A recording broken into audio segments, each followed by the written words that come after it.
Olá, este é o Love the Problem, o podcast oficial da K21. Evolução contínua de pessoas e organizações, com carinho, toda semana para você.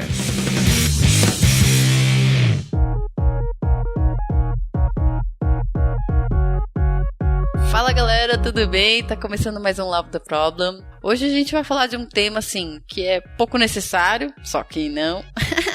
Vamos falar de comunicação. A gente tem visto muito aí no mercado, muito curso sobre comunicação assertiva, e aí a gente falou, nossa, o que será que é isso, né? E a gente percebe nas pessoas um lugar, uma necessidade muito grande de compreender e ser compreendido. Então, pra gente falar um pouco de tudo isso, eu chamei duas pessoas que entendem muito sobre esse assunto, que são referência pra mim, e vou pedir pra elas se apresentarem. Provavelmente quem já leu a descrição já sabe quem são, mas vou chamá-las agora. Dona Dani, se apresenta aí pra galera. Quem é você? Oi, pessoal, tudo bem? Meu nome é Daniela, mas gosto que me chamem mesmo de Dani. Sou consultora e trainer da K21, Dani Privô. Se você já assistiu ou ouviu nosso Love the Problem, já tive a oportunidade de estar aqui com vocês. Estou muito feliz de estar aqui com vocês de novo. Estou feliz porque desde 2016 eu venho nesse caminho de compreender a comunicação com base muito na comunicação não violenta. E desde 2018 compartilho com pessoas, organizações, essas práticas. Desde 2020 estou aqui na K21 ajudando equipes e lideranças a se comunicarem melhor, se entenderem melhor. E então estou muito feliz de estar aqui para compartilhar esses aprendizados desses anos, tanto vivendo pessoalmente, quanto compartilhando e ajudando outras pessoas a viverem isso. E eu estou muito feliz de chamar a Renata, que é minha parceira de jornada, que topou estar aqui com a gente hoje. Rê, muito bem-vinda. Conta pro pessoal, se apresenta, por favor. Obrigada, Dani. Obrigada, Andréia. Olá a todos que estiverem ouvindo. Bem, quero começar agradecendo a vocês, especialmente a Dani. Prazer, um carinho especial participar. Eu sou Renata Kurtz, eu sou psicóloga e quando comecei a trabalhar em organizações senti uma necessidade de complementar a formação sobre gestão especificamente, entender esse mundo, e completei a minha formação então com administração de empresas. Hoje eu tenho uma formação híbrida, né, com mestrado e doutorado em administração, e eu conto isso para dizer que nos últimos anos e nos últimos bons anos eu tenho trabalhado com abordagens que são as que eu encontrei como as mais efetivas para a mudança, que é aquilo que a gente quer ver na prática, né? A gente quer mudança, a gente quer resultado, a gente quer transformar o mundo. Então, tenho trabalhado com comunicação não violenta, com mindfulness, que chegou de uma forma muito potente para mim, sobretudo quando eu conheci também a teoria U, e Lego Serious Play, que são aquelas pecinhas deliciosas de Lego, só que para adultos e para organizações, para ambientes de criatividade e inovação. E quando a gente precisa de soluções mais criativas que trabalhem outras habilidades além das que a gente já conhece, que a gente já aprende na escola. E é isso. Muito bom, gostei. Dani já conheço, né? Trabalhamos juntas, mas Renata eu tô conhecendo hoje, mas sei da admiração que a Dani tem por ti e estou muito contente de te receber aqui também no Love the Problem. Então vamos lá, meninas. Primeiro eu queria, assim, que a gente conseguisse talvez dar mais clareza, desmistificar essa palavra que tá tão, né, sendo tão falada, do que é essa tal dessa assertividade. O que é ser assertivo? O que é me comunicar de forma assertiva? Eu tenho um vício, Andréia, Dani, que é um vício, eu acabei não falando na minha apresentação, que é um vício de professora. Eu sou professora, trabalho na UERJ, aqui no Rio, na PUC, daqui do Rio. Então, quando a gente estuda um tema, eu fui direto primeiro para as definições. Deixa eu ver o que a academia já construiu de conhecimento sobre isso. Deixa eu ver a origem desse nome. E me surpreendeu muito quando a primeira referência que eu encontrei, e eu acho que se eu pesquisar mais pode ser que a gente continue encontrando mais coisa, foi de 1949. Ou seja, não é um conceito novo, que é uma coisa que se repete. Às vezes a gente acha que a coisa é muito inovadora e, poxa, já tem quantos anos, né? Metade do século passado.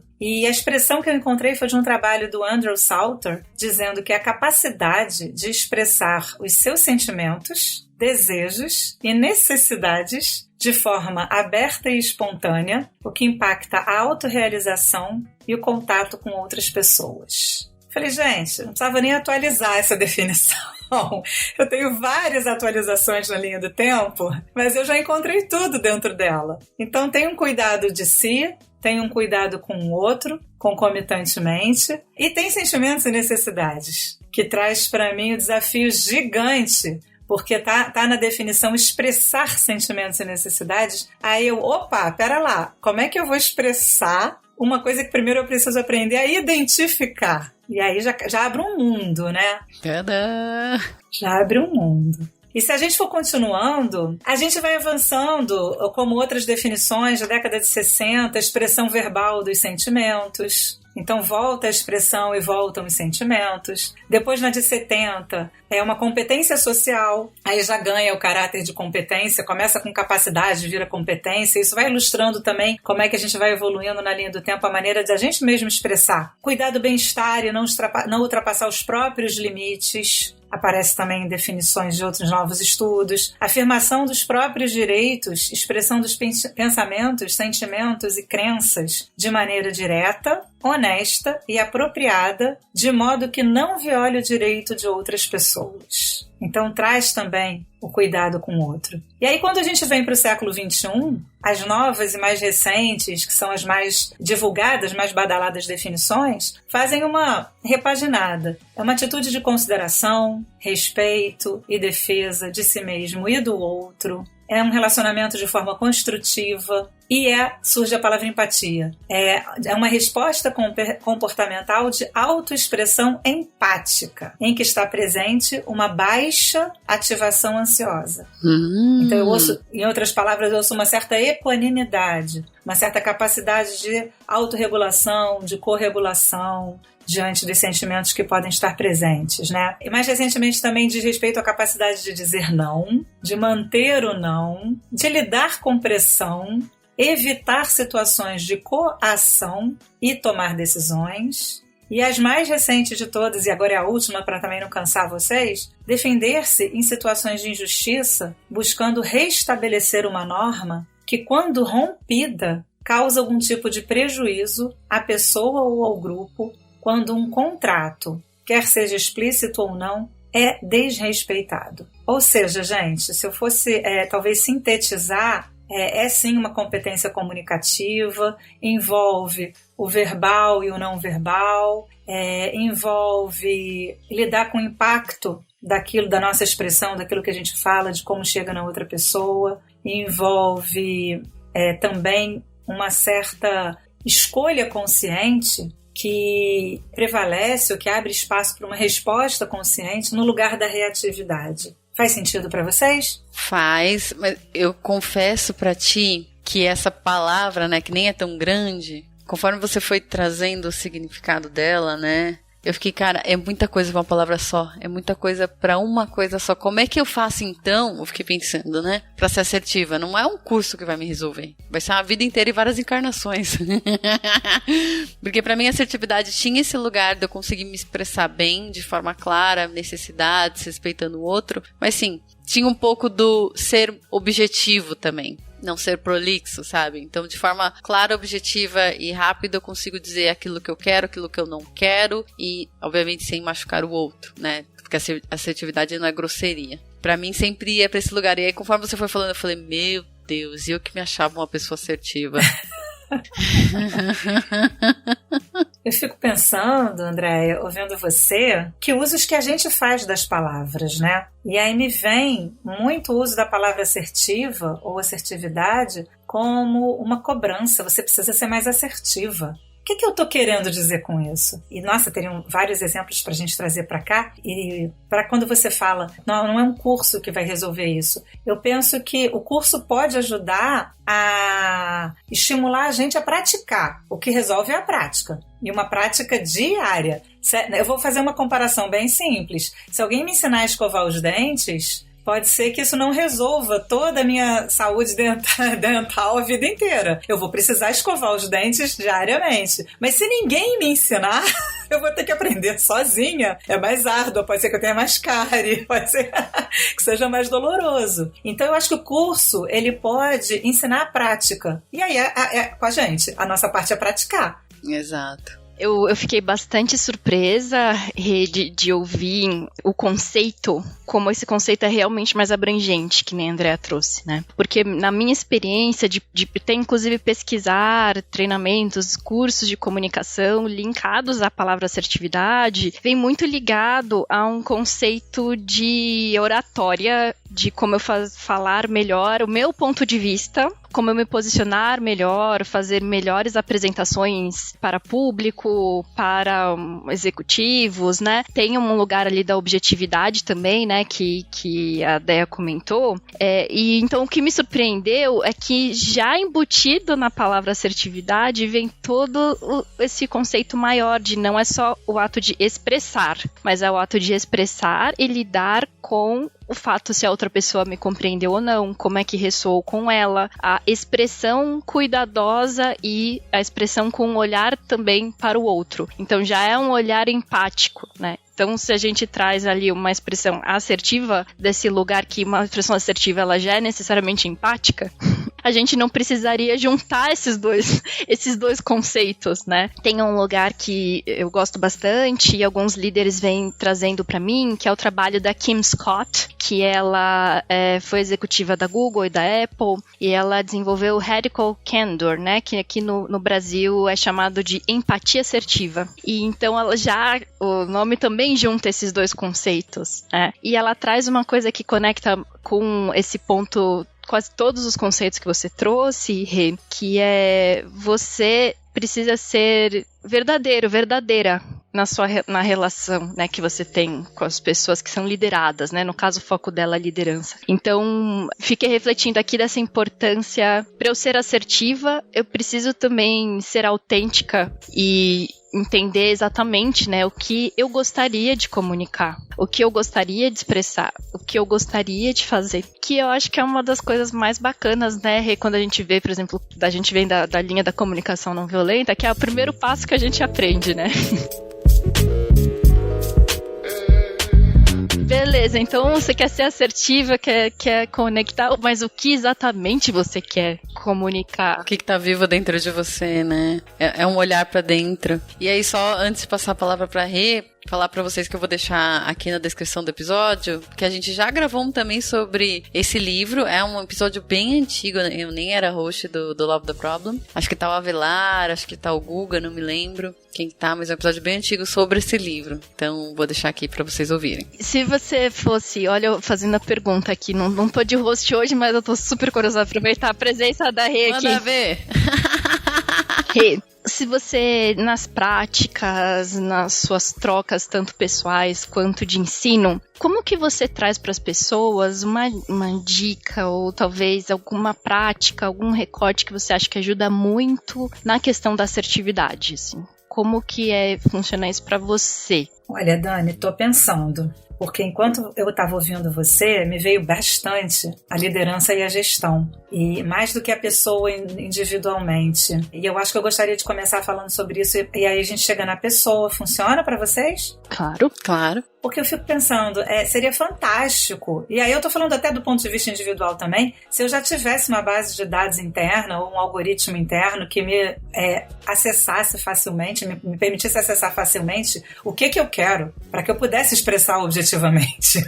Só que tem uma caminhada da gente descobrir efetivamente o que a gente quer. E o risco da gente repetir aquilo que a gente acredita que quer, ou aquilo que de fato a gente precisa no dia a dia do trabalho, às vezes de uma outra pessoa da mesma equipe, ou de uma outra pessoa de outra equipe, ou de um cliente, e a gente não sabe pedir, nem a pessoa sabe expressar em palavras exatamente o que ela quer. Uma coisa que eu escuto bastante o cliente não sabe pedir, ou essa outra pessoa não sabe pedir. Aí eu falo, não é que ele não saiba pedir, não é que ele sabe pedir, ele está escondendo ali, sabe, enterrado, e você vai ter muito trabalho para descobrir.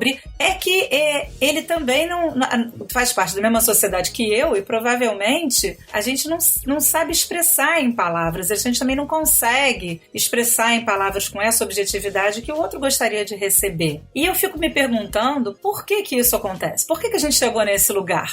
É tão difícil e não precisa ser só com uma relação no cliente. Se a gente olhar para as nossas relações interpessoais em geral, pode ser que a gente ouça isso de uma outra pessoa ou que a gente gostasse que uma outra pessoa pedisse claramente pra gente o que ela quer. E aí eu fico pensando, será que as pessoas se sentem seguras psicologicamente, já fazendo um link com outras conversas que vocês já tiveram, para se expressar, mesmo que elas saibam o que elas querem? Então, eu acho que um trabalho de liderança e de gestão é a de tornar esse espaço de fala, porque a comunicação é uma ferramenta da gestão, né? Tem até esse texto que eu posso recomendar para vocês, Palavras, Ferramentas do Executivo, de uma coleção muito legal, que não é muito nova, mas eu tenho um carinho especial por ela, chamada O Indivíduo nas Organizações. E ela é, sobretudo, sobre a comunicação do gestor, né? Nessas relações de gestão. Então, como é que a liderança, a gestão pode tornar seguro esse espaço de fala, esse espaço de discordância? Para conectar aqui com a sua ideia, a sua sugestão é: o gestor pode criar esse ambiente para as pessoas desenvolverem a assertividade delas. Para as pessoas se expressarem autenticamente e, consequentemente, serem mais assertivas. Porque se não for seguro falar, eu não vou falar. Eu vou cuidar de mim. E eu vou cuidar do meu emprego. Eu vou cuidar do meu trabalho. Eu vou cuidar da permanência da minha posição no meu trabalho, no meu emprego. E como é que eu sei que é seguro falar? Eu não sei, porque isso não é cognitivo. Eu sinto, porque isso é afetivo. Então, se o meu corpo tiver uma trava, uma contratura, alguma coisa que diga, é melhor observar um pouquinho mais, né? Não falar tanto e tal, talvez eu não expresse. Então, já são 2 desafios para esse indivíduo, que é a sua pergunta. Um é eu saber, eu ter um processo de autoconhecimento disponível para saber exatamente o que eu quero e expressar aquilo objetivamente, e o outro é me sentir segura e confiante de que falar não vai implicar numa retaliação, numa consequência desagradável para mim, alguma coisa que depois vai me prejudicar, porque senão eu não vou falar. Então, numa gestão que pense sobre isso, e aí eu já posso sugerir também um outro tema que é bastante interessante. Tô anotando. Democracia profunda.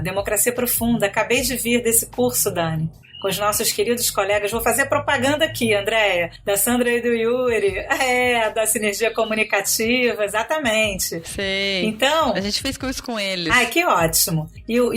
Aqui na K21. O curso de Democracia Profunda é um curso, não é político, apesar do nome democracia, é um curso de liderança. Como é que as lideranças tornam seguro o espaço para todas as vozes? Inclusive as vozes dissonantes, as vozes divergentes. Para fechar, então, eu acho que o primeiro passo seria criar ambientes em que é seguro poder se expressar autenticamente. E isso é em pequenos passos, sem ondas, né? Não é assim de uma hora para outra por uma diretriz organizacional, por uma decisão de alguém. Isso é co-construído nas relações, porque justamente envolve o sentir, o afetivo, não só o racional cognitivo. E a partir desse espaço seguro, aí as pessoas, conforme a gente não pode, eu sempre brinco que a gente não pode fazer a parte das pessoas. A gente pode fazer tem o dever de fazer o melhor da nossa parte, né? A minha parte eu tenho que fazê-la muito bem, mas eu não posso fazer a minha e a do outro. Mas conforme eu vou desempenhando muito bem a minha, se o outro for se sentindo confortável, ele vem também co-construindo junto essa relação. Parece complicado, mas eu acho que esse é o caminho efetivo e sustentável. É trabalhoso, mas eu sinto que ele é cada vez mais necessário. E gostei muito dessa visão que você trouxe, um pouco além do indivíduo, né? Porque quando eu pergunto assim, como que a gente faz então para ser mais assertivo? Normalmente a gente traz no lugar do indivíduo.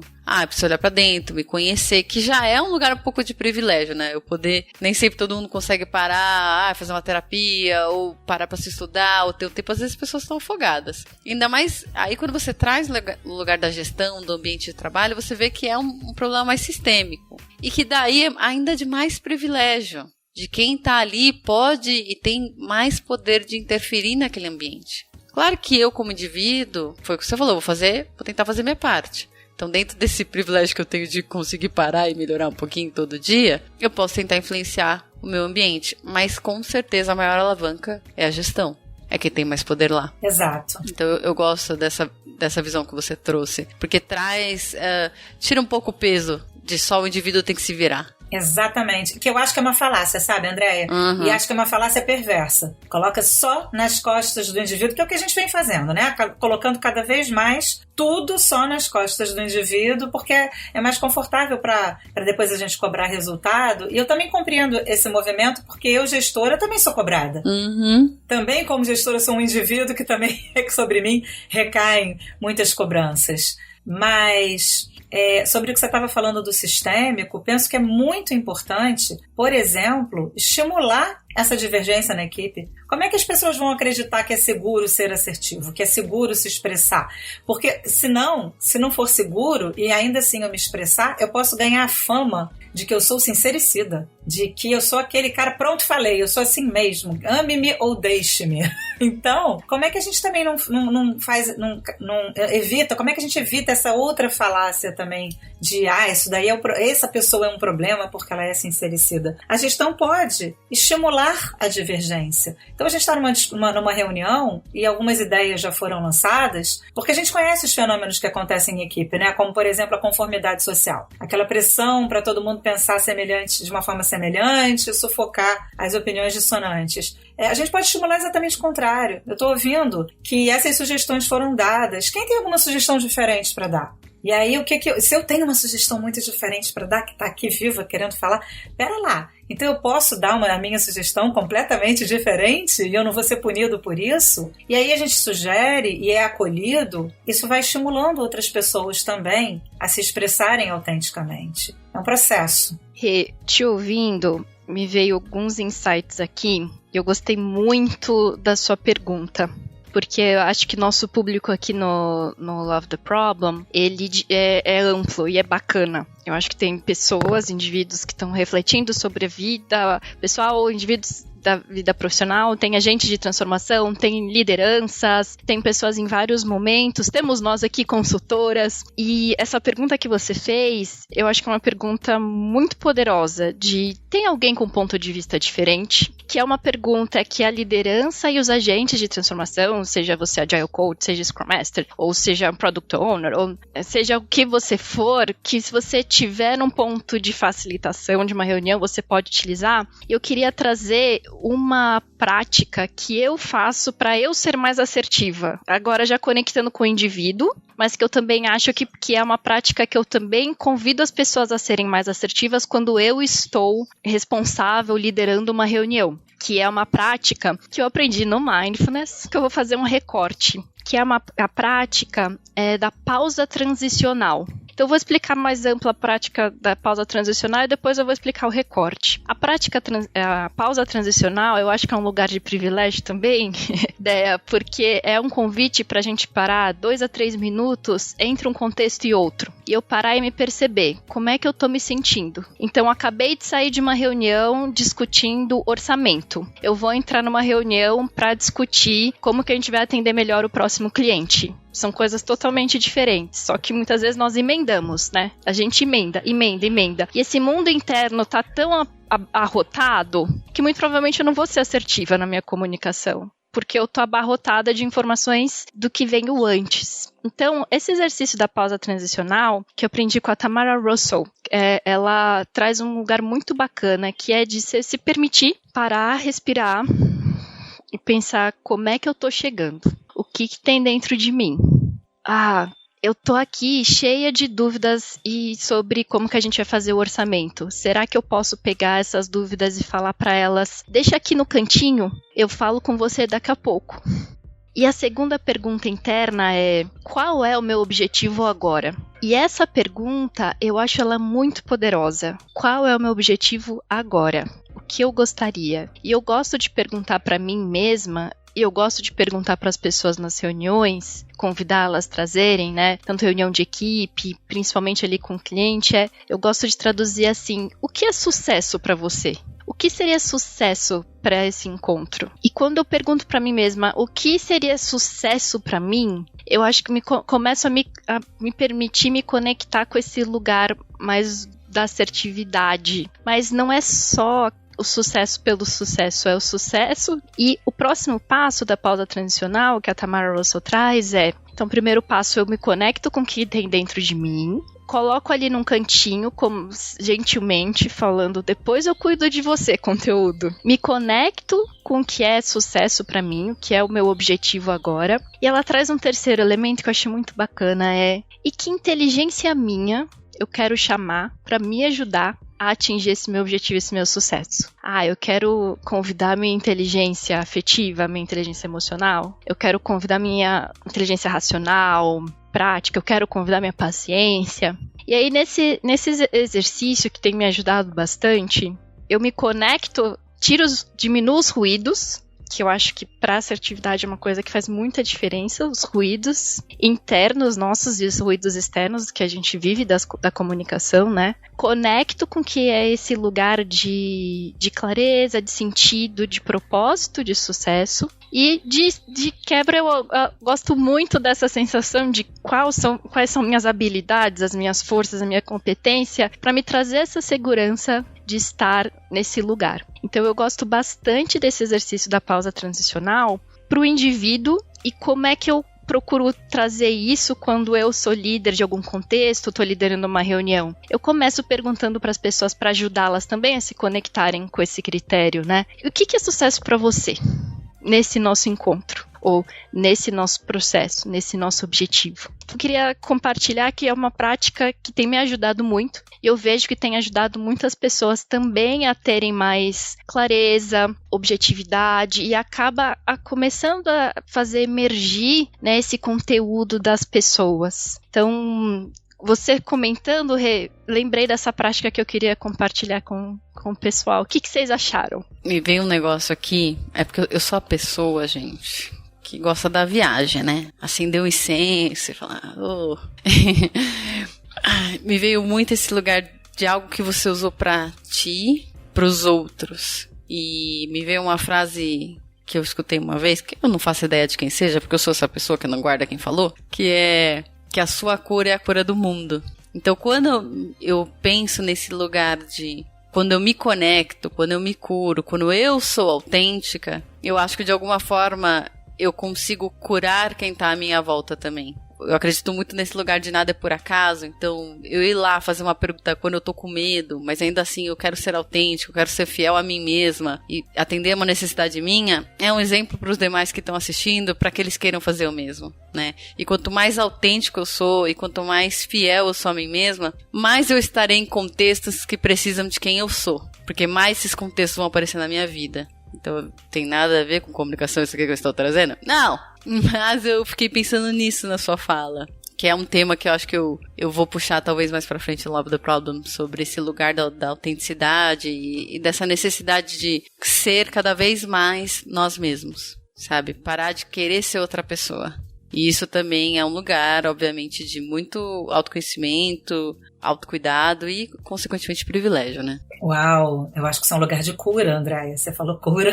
Eu acho a gente poder ser quem a gente já é, sem a intenção de ser diferente, já é um lugar de cura. Chega pra mim dessa forma. Super ressoa aqui em mim o que você está falando, muito legal. Dani, adorei você trazer a pausa transicional. Acho que é legal porque fica para as pessoas também, quem quiser voltar aqui o podcast, anotar o passo a passo disso, já sai com recurso para a gente praticar agora. E fiquei com vontade de compartilhar mais um. Será que vai cansar as pessoas?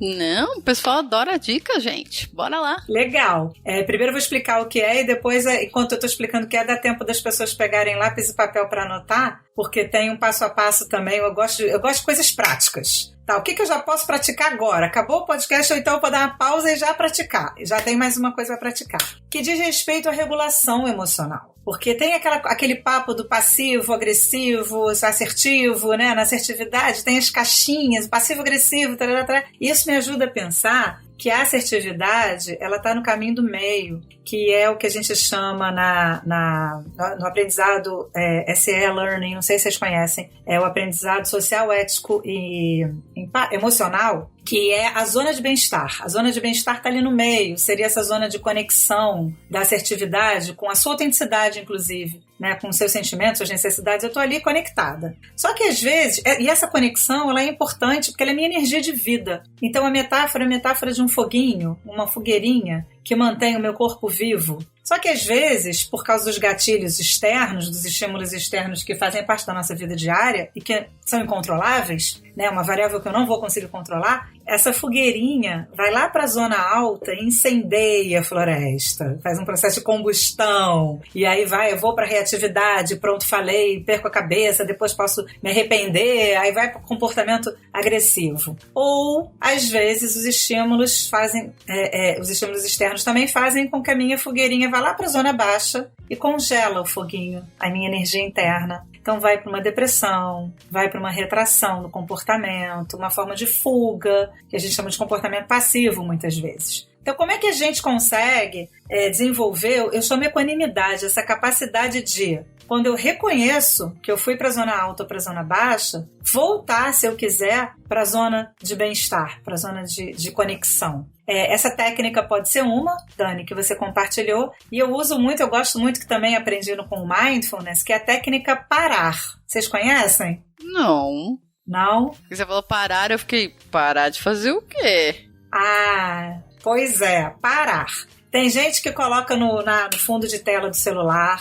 Eu coloquei, quando eu aprendi, em 5 post-its, por isso que eu falei pro pessoal pegar papel e caneta. Esses 5 post-its estão até hoje no guarda-roupa do meu quarto, tem um espelho, eu coloquei ali os 5 post-its, estão até hoje lá. Já dobrando, mas não tem problema. Então, a gente escreve uma letra em cada post-it, P-A-R-A-R. Sentiu que foi para a zona alta ou que foi para a zona baixa? A temperatura está subindo ou está esfriando? Primeiro P. Aí a gente escreve no post-it. Pare onde você estiver. E, gente, eu faço muito a técnica parar no banheiro. Tá no trabalho? Subiu a temperatura? Gente, com licença, só um minutinho que eu preciso ir ao banheiro. Não é o banheiro nada, é técnica parar. Porque eu interrompo a situação onde eu estou. Então, a primeira coisa é você interromper aquele fluxo. Pare onde você estiver. Eu dei risada aqui porque eu fiquei imaginando o pessoal falando, nossa, Renata vai bastante no banheiro, né? Pois é, o bom de ser professora é que você não trabalha 40 horas na mesma sala, entendeu? Graças então você a Deus. circula nos ambientes. Muito bom. Continua. Então o primeiro P é isso. Estou me lembrando agora de uma situação em que isso aconteceu num restaurante, num almoço. E eu fui no banheiro do restaurante também. Então, pare onde você estiver. Primeiro A, aprecie o que está acontecendo agora. Ah, Renata, muito abstrato. Como é que eu vou apreciar o que está acontecendo agora? Para quem já assistiu ao podcast de Empatia e Comunicação Não Violenta, autoempatia. O que eu estou sentindo? E também tem a ver com assertividade. Quais são os meus sentimentos agora? Quais são as minhas necessidades agora? E se não der para chegar nas necessidades, pelo menos os sentimentos. Eu tô agitada, eu tô nervosa, tô engatilhada, eu tô querendo apertar o pescoço da pessoa. O que está acontecendo? E aí, nomear isso ajuda. Colocar em palavras ajuda. Então, primeiro A, aprecie o que está acontecendo agora, dentro de você. Primeiro R, outro post-it. Respire. Então, faça 2 a 3 respirações com consciência. Como assim, Renata? Eu estava respirando no P, eu estava respirando no A, eu estava respirando o tempo todo, senão eu morria. Respirar com consciência é aquele exercício, gente. Inspirar ou inspirando, sabendo que eu estou inspirando. Fazer isso. Enquanto eu estou inspirando, eu falo isso. Expirando, sabendo que eu estou expirando. E fazer isso umas 3 vezes, sem comandar o ritmo da respiração, no ritmo que tiver. Se a respiração estiver curta, inspirando, sabendo que eu estou inspirando, expirando, sabendo que eu estou expirando. Por que isso é curativo? Porque quando eu falo essas palavrinhas, ou eu penso essas palavrinhas para mim mesma, eu integro corpo e mente. Porque naquele momento, o corpo está ali onde eu estiver, mas a mente está lá estrangulando o pescoço do sujeito. Então, quando eu falo inspirando, sabendo que eu estou inspirando, o corpo está inspirando e a mente está integrada a esse corpo inspirando. Quando a gente integra, a gente economiza energia, para de dispersar essa energia e a gente tem maior potencial de escolha de onde eu quero colocar a minha energia nesse momento presente. Para mim, 2 a 3 respirações costumam me centrar e me integrar novamente. Mas isso é livre, né? Segundo A, amplie a sua consciência para fora de você. O que está acontecendo fora de você? Que também, para quem já ouviu o podcast de Empatia e Comunicação Não Violenta, muitas vezes é empatia com o outro. O outro que está lá sendo o foco do meu estrangulamento de pescoço, o que ele está sentindo? Ele também está nervoso? Ele também está agitado? Ele está com medo? Está pressionado? O que está acontecendo com essa pessoa, com esse ambiente? Às vezes não é só a pessoa, às vezes é um grupo, às vezes é uma equipe. Então amplia, olha para fora de você. E aí sim, o último R é responda conscientemente. Aí eu já tenho 4 passos nessa pausa para trocar a reatividade inicial por uma escolha consciente. Só aí você vê o que você quer fazer. Decidiu alguma coisa? Isso tem a ver com o que você estava falando, Dani, com a intenção. Quando você falou o que é sucesso para você, me veio muito uma conexão com a minha intenção. Então, como é que eu quero agir, me comportar com escolha nessa situação e não só com reatividade? Aí a gente sai do banheiro e volta para o ambiente já com uma outra experiência interna, com mais espaço para expressar autenticamente, para ser assertivo, para ser mais objetivo, para ser mais coerente com a nossa autenticidade, né? Não é sobre ganhar do outro, talvez, porque eu sou muito boa, gente, eu sou muito boa em escorregar para agressividade. Eu sou daquelas que aprendi que eu vou dar um boi para não entrar, uma boiada para não sair. E eu suponho que vocês também sejam, porque a gente compartilha a mesma sociedade, o mesmo processo de socialização. Então eu acho que a gente compartilha alguns treinamentos sociais. E aí, só para passar a palavra também, foi muito interessante, eu tenho uma filha que hoje tem 17 anos, na pandemia ela começou com 14, se não me engano. E aí eu convido de vez em quando a minha filha para fazer uma prática de mindfulness com a mamãe. Não, mãe, obrigada. Não quero fazer agora não e tal. Tá bem. Aí um dia ela vai lá no espelho do meu quarto e tira uma foto da técnica parar. Falei, que foi, filha? Pandemia, né? Homeschooling, aquela aula online. A professora está perguntando o que a gente está fazendo na pandemia para cuidar da gente. Aí eu lembrei da técnica parar. Eu nem sabia que aquilo lá no espelho também era compartilhado por outras pessoas. Então, recomendo que vocês coloquem em um lugar visível, porque pode beneficiar mais pessoas também, sem que a gente nem saiba. Por exemplo, no trabalho. Por que não naquele quadro branco lindo, né, de linguagem visual, não colocar uma técnica parar? Vai que alguém passe e lê. Eu amei. Vai ser melhor do que aquela dos bonequinhos. Não sei se vocês já viram os memes na internet, daquele dos bonequinhos querendo socar o chefe. E aí falando, pare, você tem contas pra pagar. Acho que é melhor essa daí.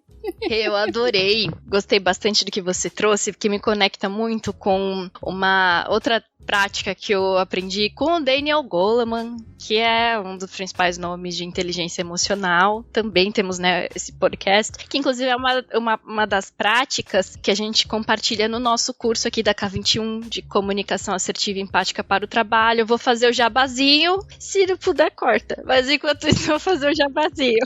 Lógico que pode, aproveita, já faz o barulho de jabá aí, Léo. Pode. Eu não sei como é que é o barulho de jabá, mas já faz aí, Léo. Atenção.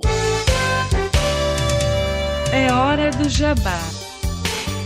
Momento jabá. E eu gosto bastante que o Daniel Goleman, que ele traz essa visão, ele vem, né, aprofundando o entendimento da neurociência, né? E essa prática que você trouxe, Rê, que também é prática muito próxima da respiração aprofundada, ou esse R do respire profundamente, ele traz que quando a gente controla ou respira conscientemente, a gente sai do estado de excitação nervo-simpática, né, que o nosso sistema nervoso, ele tem 2 sistemas, e que é a reação de luta e fuga, ou a gente pode chamar de reatividade, para ir para a excitação parasimpática, que é um módulo de calma, de recuperação.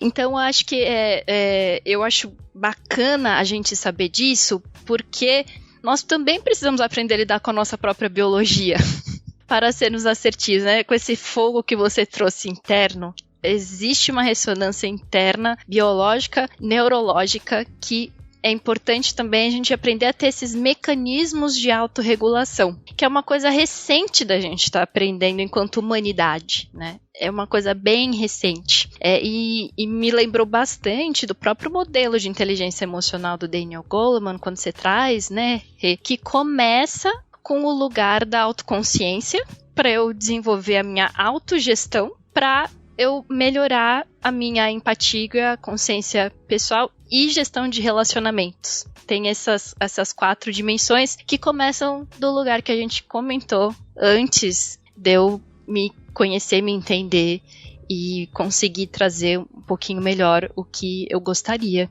E aí, conectando com a nossa inteligência interpessoal, quais espaços e oportunidades a gente também está criando dentro do nosso espaço de trabalho para sermos mais assertivos, né? Para as pessoas também conseguirem ser mais assertivas e ter esse processo. Que eu acho, para mim, é uma opinião muito pessoal. Eu estou muito feliz que hoje, na nossa base curricular nacional, existem as competências socioemocionais entrando no currículo das escolas. Eu estou torcendo muito, eu confio, né, nos profissionais de que eles comecem a gente consiga educar as nossas crianças para que elas tenham esse lugar de assertividade, de inteligência emocional, de empatia. Mas e nós, que estamos aqui hoje, que não aprendemos? Eu acho que o maior espaço de troca e interação é no ambiente profissional. Então, por isso, eu acredito que é muito importante para as organizações, para as lideranças, gestores, ou mesmo pessoas que se veem num ambiente profissional, cuidar disso. Então, eu fico muito animada e também muito animada em convidar as pessoas que também ressoam a essa reflexão. Imagino que você que está ouvindo a gente até agora também ressoe, a entrar nesse lugar de vamos praticar e ver como que isso ressoa e nos ajuda. Já me emocionei, né? Pode cortar, Léo. Muito legal. Não. E aí, você trouxe a neurociência, né? É uma das minhas paixões também. Eu gosto, de novo, de falar sobre o sentir. Uma frase do Antônio Damasio. Nós não somos máquinas pensantes que sentem. Nós somos máquinas sentintes que pensam. E abrir esse espaço, né, não é só para quando a gente quer aumentar a produtividade da inteligência emocional. É olhar também para as causas. O que está, então, impedindo a gente? Eu acho que talvez tenha mais clareza falar assim, o que impede a gente de ser assertivo? Não é o que eu preciso aprender para ser assertivo. Talvez a gente já nasça assertivo. Eu olho para uma criança, a criança é tão espontânea, autêntica, clara no que ela quer, clara no que ela não quer. Então, talvez seja o que nesse ambiente esteja desfavorecendo a autenticidade, a honestidade, a objetividade, a assertividade. E aí eu me lembrei de um estudo de um aluno meu recente sobre os impactos da pandemia, né? E eu acho que esse tema ainda vai ficar com consequências durante um tempo, porque o home office, a fronteira da vida pessoal e da vida profissional, são assuntos que não acabaram com a vacina, infelizmente, né? E veio muito sobre impactos na saúde mental, sobre sobrecarga de trabalho, sobre ansiedade, sobre falta de clareza nos papéis, por exemplo. Então, são aspectos da gestão, não só sobrecarga de trabalho, de tarefas especificamente, mas o uso intenso da tecnologia, por exemplo, muitas horas de tela, seja no computador, seja no celular, seja o que quer que seja. Então, pode ser que tudo isso também cause um impacto que me leva a ser menos assertivo, talvez porque eu estou querendo cuidar de novo da minha segurança, né? Segurança é importante para mim no trabalho.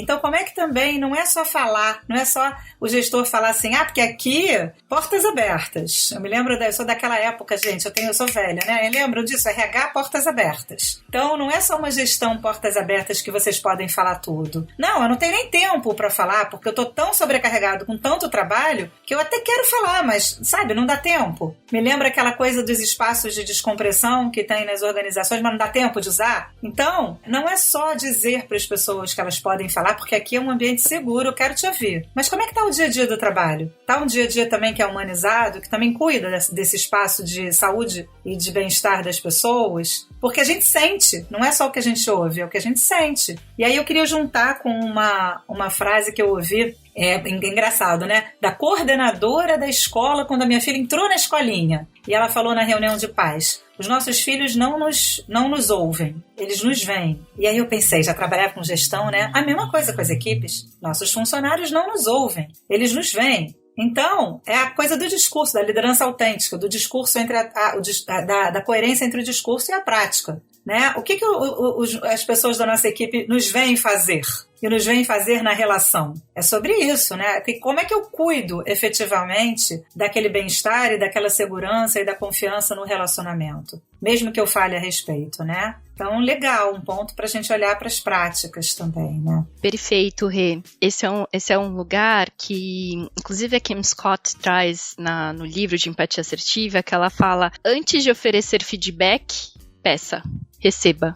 E me remete bastante por exemplo, antes de você trazer assim, oi, tudo bem? Qual é o seu critério de sucesso para essa reunião? Pra parecer que é um desconforto, né? Totalmente diferente, assim, oi, gente, bom dia. Tô aqui, chamei vocês para essa reunião.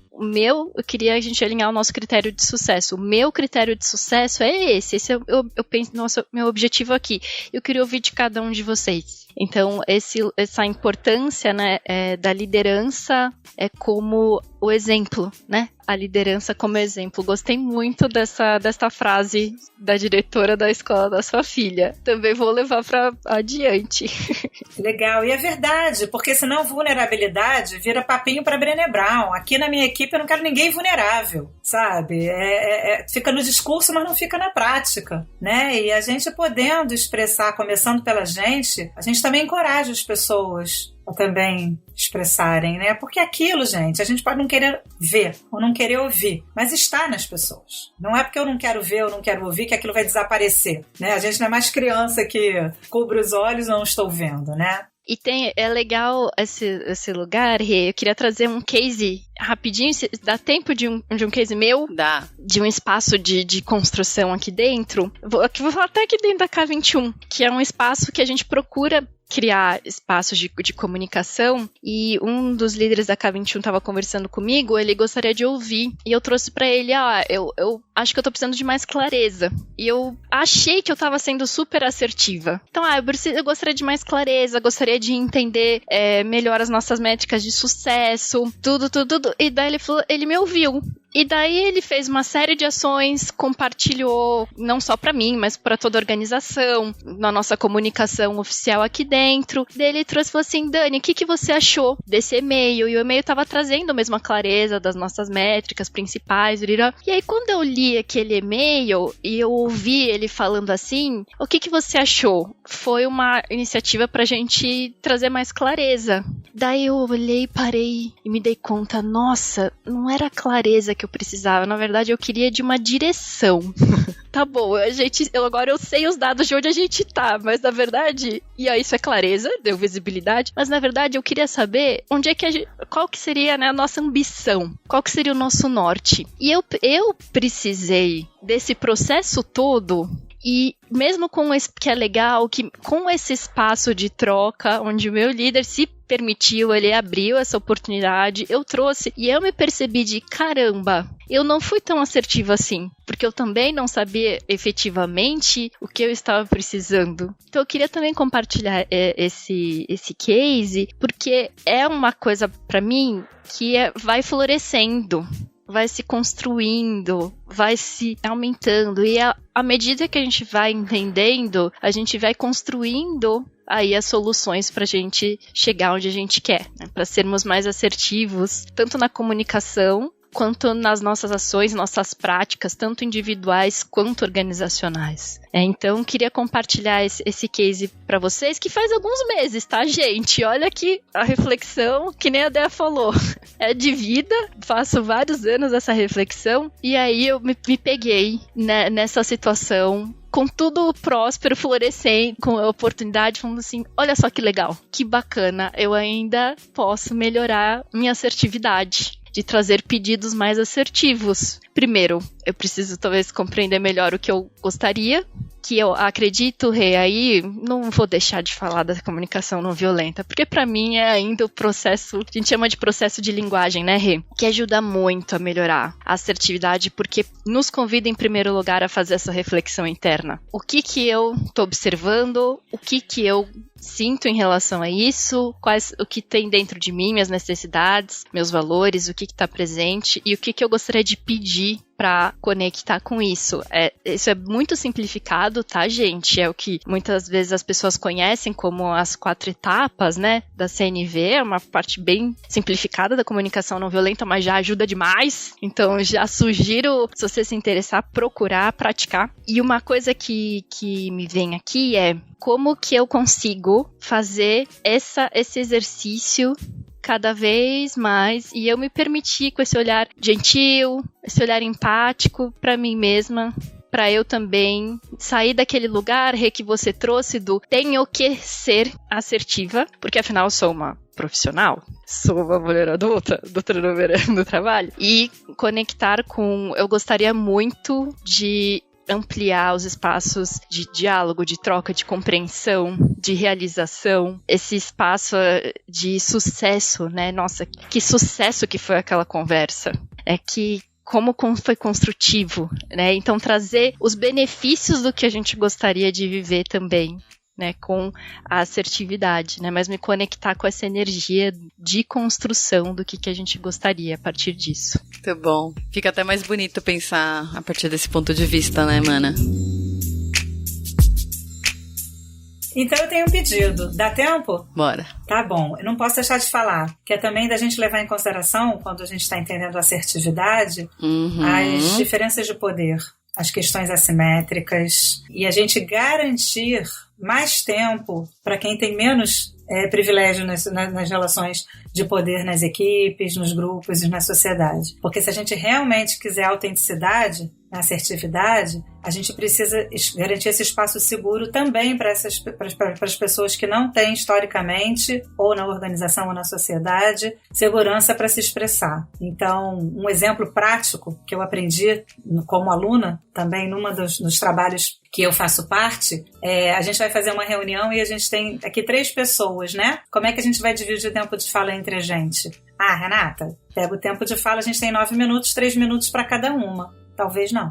Talvez as pessoas que têm mais posição de privilégio tenham menos tempo de fala. Se o que eu quero é estimular uma segurança psicológica e uma assertividade para quem historicamente não tem muita voz e muito espaço para falar também. Então, ouvindo você, Dani, eu fiquei com vontade de incluir essa reflexão sobre a mudança que a gente quer fazer no mundo, como o André trouxe lá no começo, começa inclusive das nossas decisões entre nós. Né? A gente não precisa só perguntar, a gente precisa perguntar, querer ouvir e dar mais espaço para as pessoas falarem também. E acolher o que vier, né?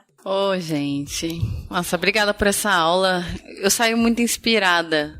De novo, porque sai daquele lugar do peso só do indivíduo, a gente ajuda quem tá ouvindo aqui, mas traz muito esse olhar um pouco mais sistêmico e até de justiça ali, né? De buscar maior justiça dentro dos nossos ambientes, estimular, entender que aquilo tem uma responsabilidade boa parte de quem tem o poder e de quem tá no cargo de liderança. Então, foi muito interessante trazer isso pra mesa também. E agradecer muito a participação de vocês. Vou deixar aqui na descrição do episódio a nossa comunidade no Telegram para vocês entrarem, dar feedback, sugerir outros episódios. Vou deixar o link aqui do curso que a Dani tá puxando na K21, né, mana? De comunicação assertiva e empática. E todas as outras referências que a gente falou aqui, dos episódios de CNV, inteligência emocional, empatia assertiva, segurança psicológica. Também teve o texto que você comentou, né, Rê? Se você puder passar pra mim o link, também deixo aqui, tá bom? Muito, muito obrigada por essa aula.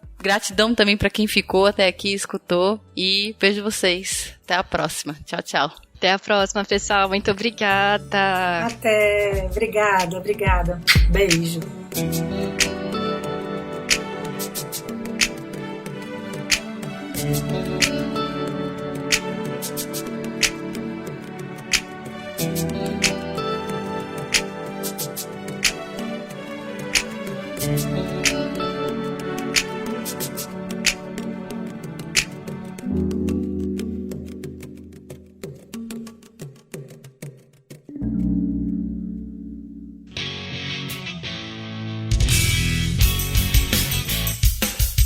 Este foi mais um episódio do Love the Problem, o podcast oficial da K21. Se você curtiu, compartilhe, inscreva-se no seu agregador de podcasts favoritos e espalhe conhecimento por aí. Procure por Love the Problem nas redes sociais e deixe seu comentário ou sugestões. Até o próximo!